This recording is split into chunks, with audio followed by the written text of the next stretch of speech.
다윗에게 하나님께서 왕권을 허락하시고 또 나라를 평정하게 다스릴 수 있는 충분한 하나님의 은총을 입은 하나님의 사람입니다. 그 이유에는 하나님께서 하나님의 손에 맡기고 하나님께 감사하면서 살아갈 수 있는 다윗의 입장이었습니다. 그런데 평안하고 안일할 때 다윗의 마음에 흔들리는 마음이 있었던 것을 우리가 지난 시간에 보았습니다. 결국 하나님 앞에서 불신앙적인 교만, 그것이 인구조사로 나타나게 되었다 하는 내용을 우리가 봤습니다. 다윗 자신에게 이 일에 대해서 크게 후유한 것을 보면 겉으로 나타난 특별한 것은 알 수 없지만은 그 마음속에 잘못된 생각, 또 하나님의 도우심을 생각하지 않고 자기 생각대로 우쭐했던 그런 마음들이 있지 않았나 하는 그런 내용들을 우리가 생각해 봅니다.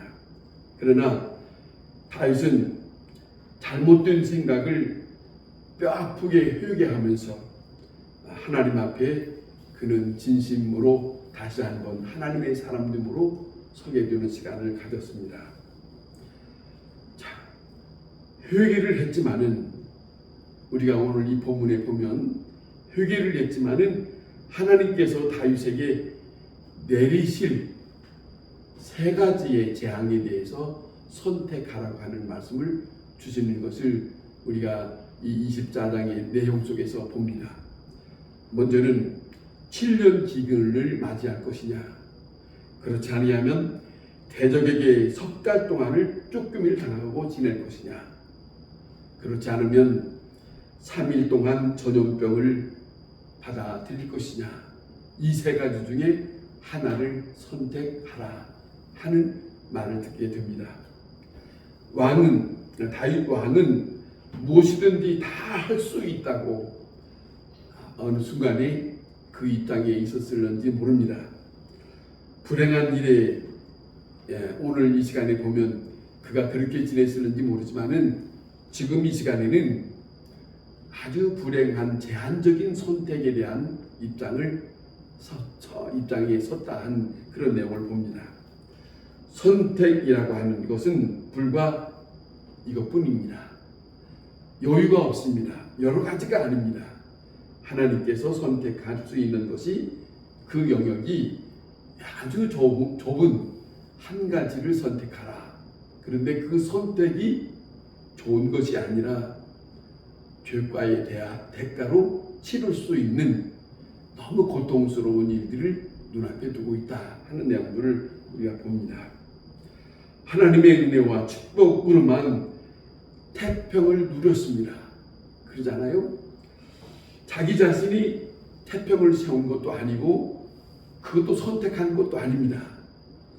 우리가 성경을 보면서 이 다윗의 삶을 보면서 우리가 생각해야 할 것이 뭐냐면, 사람으로서 하나님은 어떤 분이고 하나님으로서 사람들은 어떻게 살아야 되는가 하는 것을 성경은 우리에게 잘 말씀해 주고 있습니다. 아무리 높은 자리인 왕의 자리라 있다고 할지라도, 그 왕의 보좌에 앉았다 할지라도 인간입니다. 모든 것을 다 할 수 있는 그런 건 아닙니다. 그런데 많은 사람들은 권력의 자리에 앉으면 착각을 할 때가 많습니다. 그래서 하나님보다는 자기를 내세우고 인간이 어떻게 해보려고 하는 그런 착각 속에 살아가는 사람들이 너무 많습니다. 자, 그런데 자 보세요. 왕의 보좌에 앉아 있지만은 하나님 앞에서는 언제든지 쫓겨남을 당할 수 있습니다. 왕의 자리에 있다고 할지라도 언제든지 하나님 앞에서 징계를 받고 하나님으로부터 그는 더 이상 어떤 일을 할 수 없는 초라한 인간이 하나님 앞에 선 사람들입니다. 그 모습입니다. 한 번 더 흉년이 들면 굶어줄 수밖에 없는 것. 그잖아요. 사람들이 아무리 떵떵거리고 이렇게도 하고 저렇게 하고 살아가지만은 모든 일들은 하나님 앞에서 겸손해야 합니다. 모든 일들은 하나님이 주관하는 그 가운데 내가 있다라고 우리는 받아들이는 것이 지혜로운 자입니다. 그렇지 않습니까? 자, 초라한 존재라고 하는 것을 오늘 이 본문 속에 다윗의 입장을 보면서 우리에게 교훈하고 있는 내용을 봅니다. 결국 전염병을 당하게 선택을 해서 당하게 되는 때에 7만 명이 죽었습니다. 그런데 이 다윗이 그 백성이 잘못해서 백성이 7만 명이 죽은 것이 아니고 자기가 잘못해서 애매한 백성들이 7만 명이 죽어갔다. 이것이 지금 하나님 앞에 자기는 고통스러운 시간을 보내고 있더라. 그래서 하나님께서 이 일에 대해서 자 보세요. 지금 전염병이 3일 동안에 이 백성을 지금 침범하고 있는데 이를 멈추게 할 수 있는 유일한 분은 왕의 자리에 있는 다윗이 아닙니다. 오직 하나님입니다. 아멘. 그 하나님이 멈추게 해야 멈추는 거 아닙니까? 그것을 우리는 모든 사람들은 우리가 하나님 앞에 겸손히 그 마음을 가져야 한다 하는 것을 오늘 이 본문에서 우리에게 가르쳐 주는데 하나님께서 그 전염병이 온 백성에게 내려질 때에 하나님도 마음이 아프지요. 마음이 저자가 잘못하고 저자가 죄를 범하지만은 하나님의 마음은 편치 않습니다. 그래서 하나님은 이 일을 주관하고 있는 천사를 향해서 족하다. 자, 이제는 네 손을 거두어라. 그리고 멈추게 합니다. 다윗은 백성을 치는 천사를 향해서 하나님 앞에 기도를 하는 내용이 오늘 이 본문에 있습니다. 17절에 나는 범죄하였고 악을 행하였습니다. 이 양 무리를 치지 말아 주시옵소서. 그렇지요. 우리는 때때로 내 잘못으로 인해서 다른 사람에게까지 피해가 가는데 어떤 때는 내 잘못을 인정하지 않고 저 사람들이 피해를 당하는 것에 대해서 아무런 생각 없이 사는 사람들도 있잖아요. 이 다윗은 하나님 앞에서 자기가 고백하는 거예요. 내가 죄를 범했고 내가 악을 행하였습니다. 저 양의 무리는 잘못이 없습니다. 이 마음이 우리에게 필요합니다. 그렇지 않아요? 내 잘못을 내 잘못으로 인정하고 저 사람들의 잘못은 없습니다. 이것이 하나님 앞에 진실한 사람의 모습이다 하는 것을 우리가 알 수 있습니다. 자, 그런데 이렇게 해서 하나님으로부터 이제는 이 재앙을 내리는 천사를 멈추게 하는데 하나님의 사람 갓 선지자가 다윗에게 한 가지 말을 전합니다. 우리가 이 내용을 우리가 귀담아 들어야 할 필요가 있어요. 아라우나라고 하는 그 타작마당 거기에 하나님 앞에 제사를 드립시오 합니다. 우리는 때때로 어떤 생각을 하냐면 내 잘못으로 내가 회개하면 모든 것이 다 용서받았고 나는 이제 끝났다고 생각하지만 그런데 오늘 이 본문에는 그것이 아니에요. 한 가지 더 조건이 있더라 하는 것을 갓 선지자를 통해서 다윗에게 말하는 말을 우리가 생각해 볼 수 있습니다. 이 말을 듣고 이 말을 받아들입니다. 자기는 분명히 회개를 했어요. 회개를 했지만 갓 선지자 하나님의 사람으로부터 당신은 타작마당에 아라우나 타작마당에 가서 하나님 앞에 제사를 드리십시오. 번제와 화목제를 드리십시오 라고 권고할 때에 이 다윗은 조금치도 멈추지 않고 서둘러서 직접 자기가 그 아라우나 집으로 향하여 갑니다. 그 모습이 오늘 이 본문에서 우리가 보고 있어요. 자, 직접 가서 그에게 그가 가는데 이 아라우나라고 하는 사람은 왕이 자기를 향하여 오는 걸 보고 오늘 이 본문의 내용 속에 그러면서 이제는 다윗을 향하여 큰 절을 하면서 왕이요 무엇을 원하십니까? 그 얘기를 서로 주고받는 내용이 있을 거 아니겠습니까? 다윗이 하는 말입니다. 내가 이곳에서 하나님 앞에 제단을 쌓아야 한다. 타작마당에서 제단을 쌓아야 한다. 라고 할 때에 이 아라우나라고 하는 사람은 이 사람도 참 사람의 마음이 좋아요. 왕이 필요한 것이 무엇입니까? 재물이 필요하다면 여기 소가 있습니다. 땔감이 필요하다면 여기 나무가 있습니다.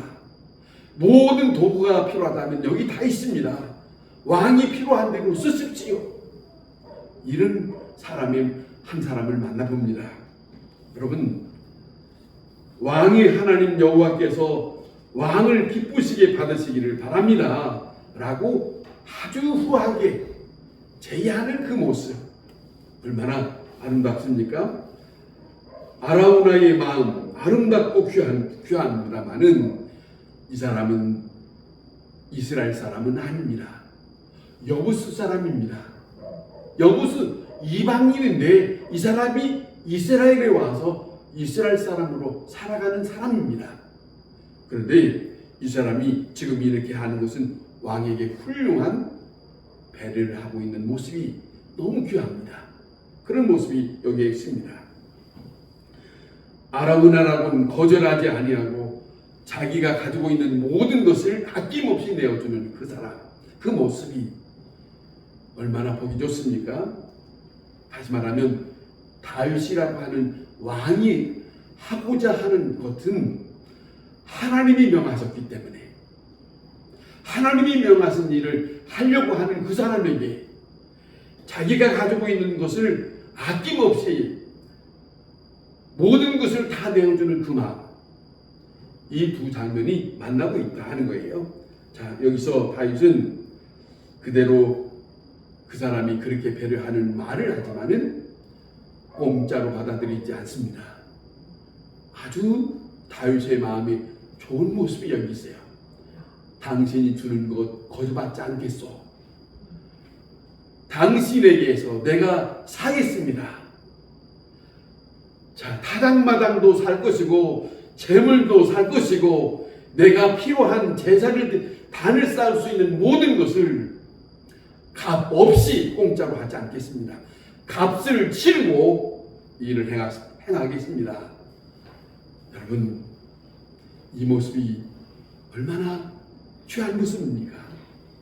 하나님 앞에 드리는 제사 공짜가 아닙니다. 내가 드려야 할 가치를 드리고 할 수 있는 그 마음이 다윗에게서 보고 있어요. 다윗에게 하나님이 왜 이 다윗을 사랑하는가? 왜 하나님이 이 다윗에 대해서 그렇게 말하는가? 곳곳에서 우리는 만났습니다. 그는 거침없이 하나님의 편에서라면 그는 정말로 깨끗하게 그렇게 살아가는 그 모습이 우리에게 얼마나 본이 되는 모습을 보여주고 있는지 그것을 우리가 알 수 있습니다. 돈을 주고 타작마당을 사서 제단을 쌓았다. 공짜가 아니다. 남이 주는 거 거저 갖다가 하는 게 아니다. 믿는 사람은 때때로 공짜를 좋아한다는 말을 들어요. 공짜 좋아하지 마세요. 공짜 좋아하는 게 아니고 누가 무엇을 주든지 간에 원하거든 먼저 내놓을 수 있다. 그것이 필요하지 않겠습니까? 여기서 우리가 생각할 것은 한번 생각해 보세요. 다시 한번 쭉 생각해 봅시다. 다윗이 엉겁길이 그 마음속에 잘못된 교만된 마음에 있어서 인구조사를 하게 돼서 인구조사를 재촉했습니다. 자기 부하인 요압을 통해서 재촉을 하고 9달 20날까지 그렇게 진행을 했습니다. 그런데 그 숫자가 그렇게 많지 않은 숫자입니다. 많지 않은 숫자인데 왜 그렇게 인구조사를 하려고 했을까? 그런데 아무도 몰라요. 겉으로는 나타나지 않지만은 그를 알고 있는 하나님은 그의 마음속에 무슨 마음이 있는지를 알고 있었다는 것을 알고 다윗의 마음에는 마음을 멈추고 마음을 돌켰다는 거 아닙니까? 회개를 했습니다. 하나님이여, 내가 잘못했습니다. 내가 악을 행하였습니다. 내가 죄인입니다. 그렇지 않습니까? 그런데 다시 말씀드립니다. 이걸로 끝나지 않고 하나님의 사람, 갓 선지자는 하나님 앞에 더 귀한 한 가지를 요구했더라. 그런데 이 요구가 제단을 쌓아라. 하나님 앞에 예배를 드리라. 그것이 오늘날 말하면 값 있는 제단을 쌓아라. 그런데 다윗은 내가 회개했는데 왜 이러지 않고 그걸 그대로 받아들이고 이 일을 행합니다. 여기서 우리가 생각할 것이 있습니다. 다시 말하면 이겁니다. 하나님께서는 이미 긍휼을 베푸셨습니다. 하나님께서는 재앙을 멈추었습니다. 다시 말씀드린 생각하세요. 다윗이 회개했다고 해서 멈춘 게 아닙니다. 용서하셨기에 이제는 하나님 앞에 감사 제사를 드리라고 하는 것이에요. 하나님으로부터 용서받았고 은혜를 힘입었으니 이제 당신은 하나님 앞에 감사 제사를 드려야 합니다.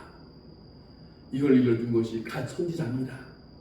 이걸 받아들이는 것이 다윗이었어요. 하나님을 믿는 사람은 이걸 우리는 다시 한번 생각해야 할 것이라고 생각이 듭니다. 이 제사가 하나님의 진노를 멈추게 한 것 아닙니다. 하나님의 진노는 이미 하나님의 편에서 끝났습니다. 하나님의 긍휼 속에 그것은 이미 중지되었습니다. 자, 다윗이 행한 이 모든 제단에 쌓는 것은 하나님이 행하셨던 그 공의에 대한 하나님 앞에 감사의 표시로 제단을 쌓았다. 이런 부분이 오늘 또 우리가 믿는 사람으로 어떻게 살아가야 되는가 한 부분을 우리에게 이 본문에서 우리에게 일깨워주고 있어요. 번제는 전 재물을 몽땅 드리는 것이에요. 다시 말하면 무슨 말씀이냐면 이겁니다. 짐승으로부터 내 대신 하나님 앞에 다 드리는 그런 모습입니다. 나는 죄인입니다. 하나님이여, 하나님 앞에 내가 죄인입니다. 나는 이 번제를 통해서 내가 죽는 시간입니다. 이것이 구약적인 입장입니다. 번제라는 말은 그렇게 하는 것은 여기에 귀하게 새길 것이 있어요. 자신의 운명, 자신의 생명 하나님 앞에 다 죽은 모습으로 하나님 앞에 드리겠나이다. 이게 하나님을 대하는 다윗의 모습입니다. 하나님을 믿는 사람의 마음속에는 내가 나타나려고 하는 게 아니고 내가 무엇을 했다고 하는 것이 나타날 수 있는 것이 아니고 언제든지 하나님의 은혜를 생각하고 그 하나님 앞에 내가 죽었습니다. 내가 죄인으로 하나님 앞에 죽은 자입니다. 오직 하나님의 은혜요 긍휼요 하나님의 자비하심만 있는 것뿐입니다. 그 앞에 내가 있습니다. 이것이 있어야 한다는 거죠. 그렇지 않습니까? 그걸 가르쳐주고 있어요. 다윗은 하나님의 공의에 대해서 자기 자신을 위탁해 버리는, 다시는 내 생각을 하지 않겠습니다. 이거예요. 다시는 내가 헛된 생각을 하지 않겠고 모든 것을 하나님 아버지 앞에 맡기고 살겠습니다. 이런 모습이 오늘 이 본문에서 우리에게 가르쳐주고 있습니다. 한 가지 또 하나는 화목제라고 하는데, 이 화목제를 드렸다고 합니다. 화목제는 일부분만 드리는 것이에요. 그리고 나머지로는 제사장들과 함께 이제 둘러앉아서 그것을 먹는데, 하나님의 주권 앞에 화평으로 즐거운 시간을 갖는 것이에요. 그 시간이다. 다시 한번 이거 생각합니다. 이것은 하나님께서 이미 심판을 중단한 데에 대한 감사합니다. 하나님께서 이미 나를 받아 주셨다 하는 것에 대한 감사합니다. 하나님과 화목함을 감사함으로 드리는 화목제를, 하나님의 공의에 대해서 하나님께서 잘하셨습니다, 하나님이 행하시는 것이 옳습니다, 이것이 영광을 돌리는 거예요. 영광을 돌린다는 말은 다른 어떤 행위가 아니라 하나님이 하시는 것이 맞습니다. 제가 생각한 것이 잘못됐습니다, 하나님이 하시는 일이 맞습니다. 요즘에 비가 많이 왔잖아요. 저 위에 갔다가 내려오면서 우리 식구가 그랬습니다. 모든 것이 다 하나님이 내리시는 것이니까 사실은 지금 내린 건 농사철에 필요한 비는 아닌데, 거둘 때가 됐는데 이거 비 내리면 여러 가지로 복잡한데 생각이 많지만, 이럴 때라도 믿는 사람의 마음에는 하나님이 하실 것입니다. 하나님이 하시니 우리가 무슨 말을 하겠습니까? 그러잖아요. 이렇게 비 왔다가도 하나님이 한번 햇볕을 쫙 내려서 바싹 마르게 하면 하나님이 하시는 일이에요. 내가 걱정하는 일이 아니지 않습니까? 그런 거예요. 오늘 우리는 믿음으로 살면서 항상 어떤 생각이 필요하냐면, 우리들의 삶 가운데 내가 지금 이렇게 생각하고 행동하는 것이 옳은 것인가? 그걸 생각하면서 잘못된 것이 느껴지거든, 내 마음에 와닿거든, 멈춰야 돼요. 진행하면 안 돼요. 멈춰서 돌이키는 것이, 그리고 하나님 앞에, 하나님이여 내 마음 솔직하게 내 마음을 살펴주옵소서. 하나님이 원하시는 진실한 모습을 갖기를 원합니다. 이 다윗의 마음처럼 말입니다. 자, 이 말씀을 통해서 우리의 믿음의 삶을 돌이킬 수 있다면, 이 말씀은 우리에게 들려주시는 하나님의 음성입니다. 이 말씀으로 우리의 믿음의 하나님의 음성으로 들려지는 시간이 되기를 바랍니다. 기도하겠습니다.